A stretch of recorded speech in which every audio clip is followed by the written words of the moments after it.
Have you ever looked into the eyes of someone sitting across from you and seeing your own reflection? The other day I was meeting with a man who had just been released from prison after 7 years. I was sitting across from him, and the light was just right, and I could see my reflection in his eyes. And it made me feel uneasy. Why? I think because I could also see not only my reflection in his eyes, but I could also see my own vulnerability. I could see my own weaknesses. I could see my own despair at times. That dark night of the soul that overcomes us many, many times. My own inabilities. Looking in his eyes, I could see in him the forgotten Christ.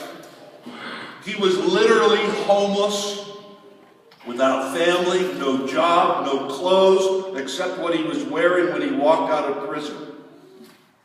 He was a man who was frightened, alone, despairing, and had absolutely no connections with anyone.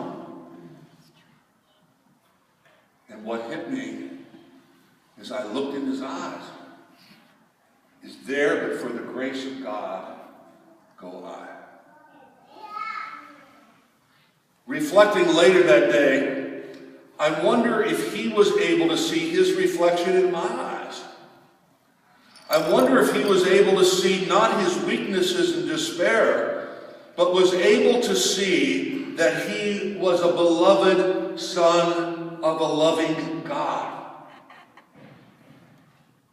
Because we're all called to allow the Spirit of Christ and the mercy of God not only to possess us, but to be seen through us. That's why we bear the name Christian. Hopefully he was also able to see the forgotten and the abandoned Christ and recognize in that his own holiness and call to holiness.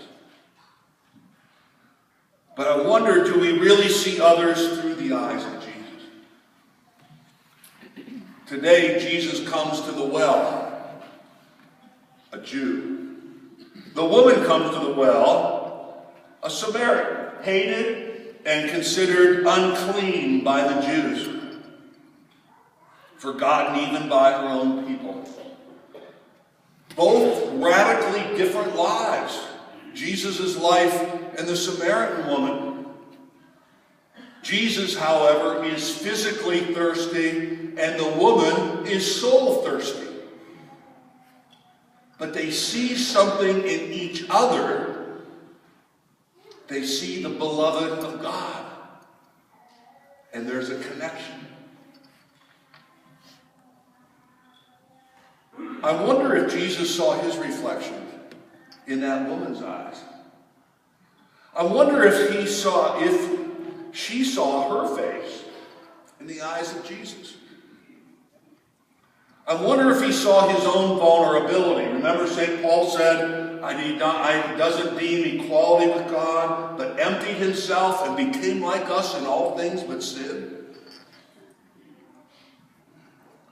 I wonder if he saw his own weakness. I wonder if he could see ahead when he'd be sweating blood in the Garden of Gethsemane and saying, Father, please let this cup pass away from me. I really don't want this. He was frightened, just like this man. I wonder if he saw in the Samaritan woman the darkness that would touch his soul when he would cry out to God, my God, why have you left me alone? I wonder if she saw in his eyes her reflection as the beloved of God. I wonder if she saw in his eyes a reflection of possibility in her own life. I wonder if she saw in her reflection one forgiven, one who was never abandoned by God, even though cut off by all those who were considered the privileged and the blessed. Today, we need to go to the well. We need to go to the well of compassion and mercy, the well of goodness and gentleness, and justice and love, not fear. We need to go to the well of trust and patience and kindness and joy and peace. And there we will meet the other thirsty people of this world. Lent called us to rend our hearts, to tear open our hearts.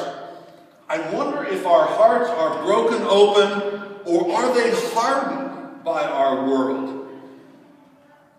By the politics, by the economics, by the social reality of our world that is so angry and so fearful, so lost in so many ways.